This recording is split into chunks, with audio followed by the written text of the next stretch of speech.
What's up? Ako nga pala si BT at nandito ngayon tayo sa BT Reaction and welcome to my channel, Tunay na Kritiko.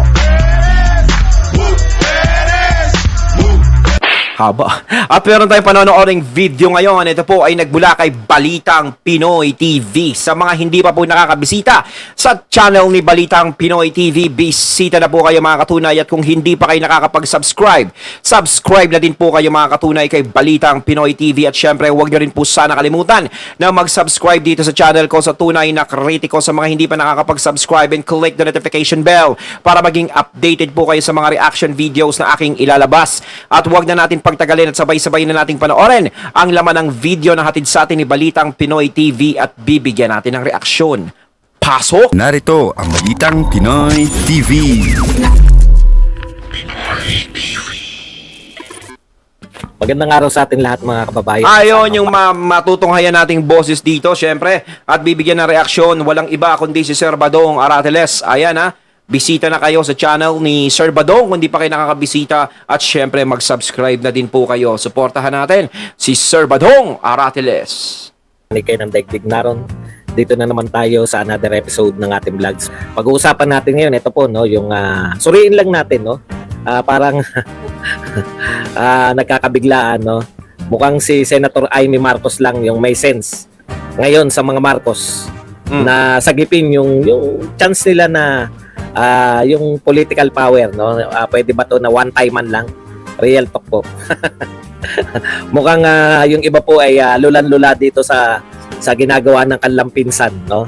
Sa pinsan ni Aimee at saka ni Bongbong na hindi ko po maintindihan. Siguro kitang-kita, no? Yung reaction po ni Congressman GMA sa ginawa, ano yan no? Pinakikita na po sa inyo ngayon ni GMA kung gaano siya katuso, no? Ano ang pwede niyong isagot na ma-expose unti-unti si Martin, no? Sa kanyang ginagawa. Buti na lang, alam nyo, hindi ko alam, no? Nahihirapan ako para kay Senator Amy, no? Kahit alam natin na lumaki na sa politika yan si Senator Amy, nahihirapan ako. Parang single-handedly kinakarga niya yung kanyang buong pamilya, no? Yung napakatagal nilang pinaghirapan. Yan po pag-usapan natin, pero bago yan, kung bago ka pa lang dito sa ating channel, mag-subscribe ka na. Dahil ito lang ang tayong channel na may kinikilingan, may pinapanigan, una sa balita, uli sa impormasyon, kaya ano pang hinihintay nyo? Pindot na. Okay, pag-usapan po natin, no? Umaayon po sa mga Duterte yung lahat na nagaganap, no? Yung panawagan po ni Pangulong Duterte na libro-libro, magbukas kayo ng libro, magpa-audit kayo. Hindi po kinakagat yung COA-COA. Naipaliwanag na yan sa mga tao. Hindi po yung COA, inunahan na nga kayo. Inunahan na nga kayo sa COA. Hindi na po usapin yung COA rito kasi tinablan nyo rin. Ang tanong ko po dito sa nagpapaliwanag na meron ng audit ang COA. Ano pa hinahanap yung audit? Saan nyo ba nakuha yung mga paghanap nyo kay Sara Duterte? Na saan niya ginamit yung 125? Meron bang audit ng COA na sinabi na hindi mali ang paggamit ng 125 million? Wala na tayong awatan ngayon. Di ba? Huwag lang po papasok dito na magmamarunong. Dahil kami po, tapat kami kay Sara Duterte. Winawarningan ko lang yung mga galing kung saan lupalop na talunan yung sinuportahan. Huwag po kayo magmamarunong din dito, no? Dahil kami hanggang ngayon nananatili kaming tapat sa mga Duterte. Huwag kayong mag-aasta rito na kayo ang tama at kami ang mali. Okay? Winawarningan lang natin kayo. Pag-usapan lang natin. Kung kayo susuporta kay Sara Duterte, matutuwa kami. Pero wag po kayo magmagaling na kayo ang tama dahil talunan din kayo. Actually, nanalo kami. Panalo si Sara Duterte. Okay. Punta na po tayo rito. Alam po, yun yung kinakainis nila no? Panalo si Sara Duterte.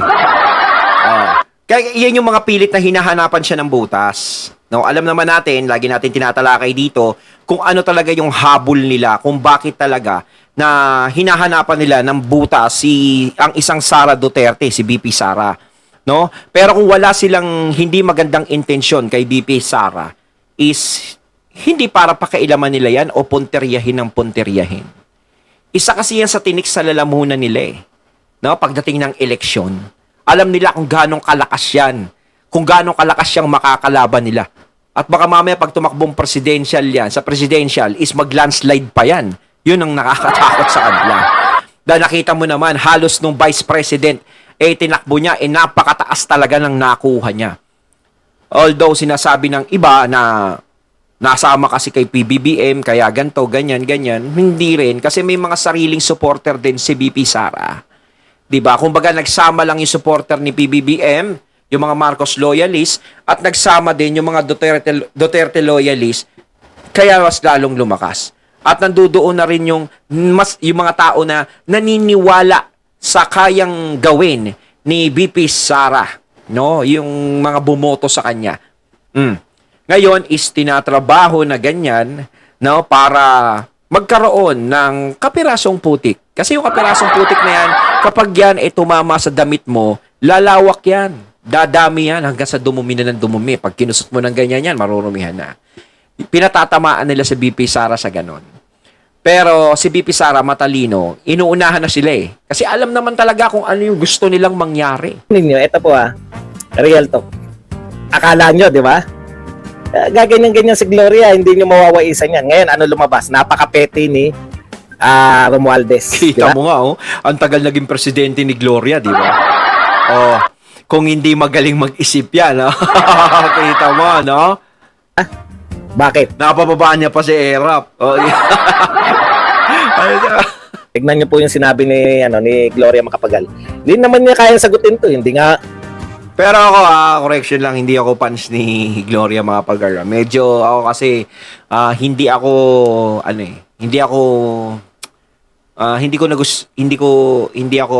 bumilib sa kanya na naging presidente siya.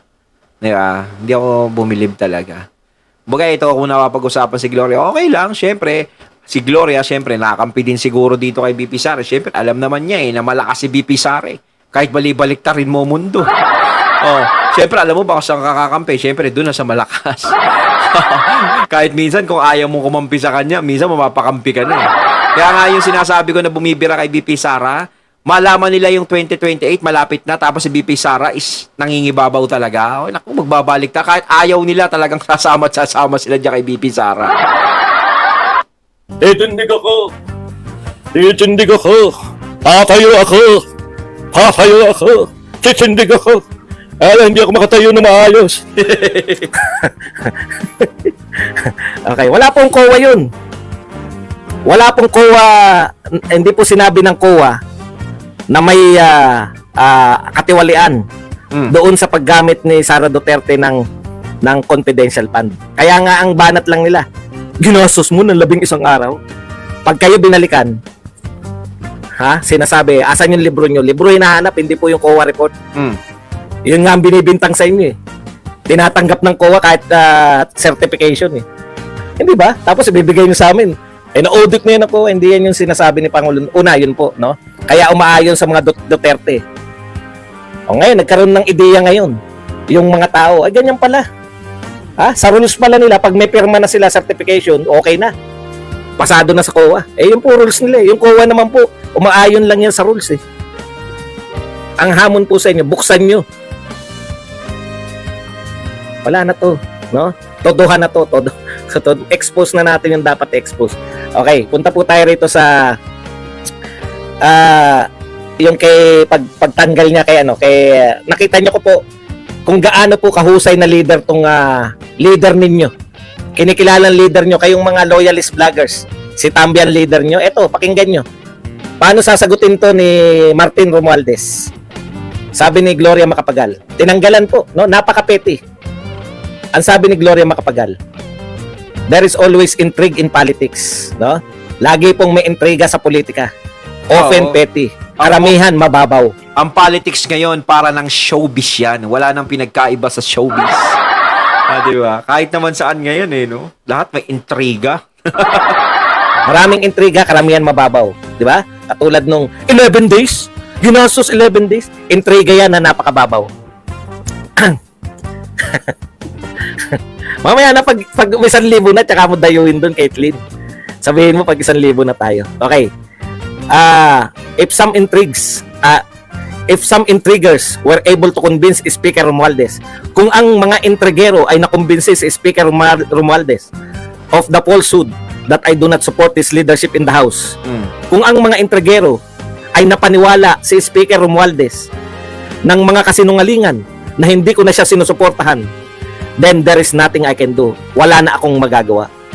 But even as an ordinary congressman, pero kahit ako po ay maliit na congressman, I will remain true to my word to President Marcos Jr. Ano po yung word na yun na sinasabi ni Gloria Macapagal Arroyo? Susuportahan niya yung gustong maging speaker ni Pangulong Bongbong Marcos. Nakita nyo? Ayan, paano sasagutin yan? Ang sinasabi ni Gloria Macapagal, ang tanging dahilan, kaya ako tinanggal dahil hindi ako nakapirma. May nauna pa yan, kaya lang mahaba, paikliin ko na lang. Kaya niya ako tinanggal bilang deputy speaker dahil hindi ako nakapirma sa resolution 1414. Nasa abroad ako. Tapos tinuloy niya to. Lagi pong may intriga sa politika. Sanay din sa politika to. Tatay nito, presidente. At karamihan sa intriga ay mabababaw. Di ba? Pero kung naniwala si Martin Romualdez sa mga intrigador, wala na akong magagawa. Wala akong magagawa. Pero maglilingkod pa rin ako bilang maliit na congressman. Pangkaraniwang congressman. Pangkaraniwang congressman. Ayan. At ako po ay magiging totoo sa aking pinangako kay Pangulong Marcos. Paano mo sasagutin yan, Tambi? Inaakusahan ka ng pasimple na ikaw ay uto-uto! Hindi po ba? Anong klaseng leadership yan? Parang sinasabi ni Gloria Macapagal, dahil hindi ako Tambi, no? Tambalos-los ginawa Tambi. pirma. Kahit saan naman ako, pwede nyo akong papirmahin. Meron naman akong isang tawag lang ako, pwede. Tama po yung katwiran ni Gloria di ba? Isang tawag lang kahit nasan siya. Kung pirma lang, pipirma siya, willing siyang pumirma. No? Willing nga ba? Pero wala na tayong pakialam dun. Ang ginagawa ni Gloria, ine-expose niya itong si Tambi. Sus! Politiko talaga! Ang layo pa ng eleksyon, no? Grabe yung mga ambisyon. Nakita nyo to mga lords? On this day, di ba? November 8, 2013. Super Typhoon Yolanda, remembering the many who perished and honoring the real heroes. May paakbay pa. Ito pa. Grabe! Woo! Grabe! Hiyang-hiya naman si former President Duterte sa'yo. Hiyang-hiya naman siya, nagaling pa siyang Davao, talagang pumunta siya sa Tacloban to check our kababayans there para ibigay kung ano ang dapat na tulong sa mga Tacloban. Australianes ba yan? Parang kita-kita mo, maaga pa lang, talagang ipinapakita na yung mga ginawa niyang tulong, no? Baka sinasabi niya siguro, baka nakalimutan nyo kasi natalo ko eh. Baka nakalimutan yung tumulong din ako. Pero alam nyo kahit ipakita nyo yan, kahit isang damakmak ang ipinapakita nyo na ginawa nyong pagtulong sa mga ganyan-ganyan, kung kayo ay ekis na sa mga tao at wala nang tiwala sa inyo, hindi nyo na maibabalik yon. Marami kasing klaseng pagtulong Yung pagtulong na bukal sa loob at yung pagtulong na may hidden agenda. Di ba? Alam niya ng mga tao. Hindi na pa pwedeng yung mga tao ngayon ay gawing tanga-tanga. Para papaniwalain mo sa nakikita, pero sa pag nakatalikod, iba na. Di ba? Kasi kabisado na Hindi lang yan ang siguro gumagawa ka ng ganyan, pero mas marami pa rin na ekis na galawan ang nangyari. Tulad yan, di ba? Yung pagiging senador mo, hindi na natapos yung pagtira mo kay Duterte. Di ba? Kay Rodrigo Duterte, kay PRRD. Halos natapos ang termino mo, natira ka ng tira kay Duterte. Di ba? Imbis na tumutulong ka na gano'n na mas unahin mo o kahit sino na bumabatiko sa Senado, na mga presidente, mga nakaupo. Kaysa unahin nyo, yung problema ng bayan is inuuna nyo yung pagtira doon sa may mataas na posisyon sa inyo para mapababa nyo dahil ayaw nyo sa kanya. Diba? Kaya nga kayo nasa katungkulan, kaya kayo naglilingkod sa bayan. Dahil una dapat, bayan muna, diba? O hindi ko in-endorse yung isang party list, no? Ayun, tama naman yung sinasabi ko, bayan muna ang isipin nyo. Yung mga tao muna. Diba? Bago yung mga ganyan-ganyan nyo. Ngayon, kung may tiwala naman sa iyong mga tao, kahit hindi ka na magpakita ng ganyan eh. Diba? Kahit wala ka na ipakitang pagtulong mo, kung talagang kilala ka ng mga tao, na ganyan talaga ang ugali mo, talagang, uy, ito talaga, okay talaga to.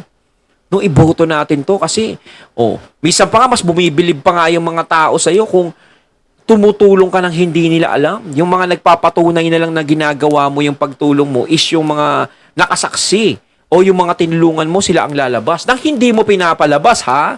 Parang si FPJ, di ba? Lahat ng mga tinulungan niya is yun ang mga kusang nagsalita kung gaano kabait ang isang King of Filipino Action. Benyo. Hiyang-hiya naman ang mga taga Davao na imagine niyo naghatid sila ng tulong. And grabe, dito ako ma-amaze the way mag-serve ang mga Duterte kasi sila pag namimigay sila ng relief goods, pag namimigay sila ng something tulong no sa certain city, ang nilalagay nila sa box or sa plastic is from the people of Davao City. Same Caracas, pare-parehas lang Ganda, kayo no, talaga people ni of Davao Maroas, City, di ba? lahat Na talagang ng mga feeling nyo talaga taga-Davao. kayo ang main character, feeling nyo ang laki ng naitulong nyo sa Tacloban, sa nangyari dyan, di ba? Pero ang totoo, ang tunay na may malasakit dyan, tahimik lang, yan si former President Duterte. Even President BBM, no, tumulong din sa Tacloban, tahimik lang sila, no? Itong si Romualdez, grabe, Hindi may nila pa-poster. nilalabas. May pa-poster pa siya! Grabe talaga. Alam mo, Romualdez, no? Kung talaga tulong ka Si ng malaki- Romualdez. Kamukha kasi si Trillanes. Di, pero ganun din naman yung kay Trillanes, di ba? Natapos yung termino na ng ganun. Si Romualdez naman, pinapakita niya yung ganyan para takaw pansin siya ata yung Tambi. Di ba? Alam mo na kung ano ang agenda, ganun, syempre. Kaya medyo nag-aano sila ni BP Sara ngayon. Kayo mga katunay, alam nyo na, di ba? sa mga Tacloban, hindi mo na kailangan magganyan-ganyan. Oh, okay. 'Di ba? Sila na mismo, no, ang mag-advertise, sila na mismo, 'di ba? Ang kumbaga, ilalabas mismo nila sa kanilang mga yun yung bibig, no? sinasabi Kung ko, ever yun yung nakatulong. sinasabi ko, yung mga tao mismo ang magpapatunay sa kabaitan at pagtulong na ginagawa mo. Hindi yung ikaw pa ang maglalabas ng mga ginawa mo sa kanila. Tulong ka man sa kanila. Di ba, pwede kang magkaroon ng mensahe dyan, pero may paganyan-ganyan ka pa. Pwede naman, wala nang ganyan. Ano mo na dyan, remembering Yolanda. Ayun pala, Romualdez. Di ba? Kala ko si Ikaw, grabe, ang Trillanes, laki-laki sorry. ng mukha. Ang laki-laki ng mukha mo. Talagang, grabe, no? Minamind conditioning nyo na yung tao eh. Alam nyo, sa totoo lang, for me mga lords, nakakatawa talaga ito sila. Hindi na sila natuto. Gayahin nyo ang mga Duterte, serbisyo muna. Gayahin nyo si President BBM, serbisyo muna. Tulong, no? Tumulong muna. Di ba, huwag yung pa-photo ops. Kaya nga natalo yung ina nila. Kasi puro picture photo ops, di ba? Sa totoo lang, ang taong bayan mismo ang magsasabi kung talagang nakatulong ka at kung talagang meron kang naiambag, no, sa mga Pilipino. Kaya wala yan, no, sus. Kung tumulong, kung tutulong, tutulong. Ayon, natating nato ngayon ang video na nagmula kay Balitang Pinoy TV at syempre nato ngayon natin kanina ang boses ni Sir Badong at syempre ito si Mr. Real Talker. Ayun, wasak talaga kay Mr. Real Talker pag siya bumanat. Akala ko kasi kanina Trillanes, sorry ha. No? Kasi pero ganun din naman si Trillanes nung panahon ni FPRRD. Ako kaya pinakita rin nata kasi parang si Trillanes isa tapos si Romualdez naman alam mo na kung bakit no, parang ganyan pinapakita. Kayo mga katunay na masasabi nyo tungkol dito. So once again, I'm BT and I'm out. Peace.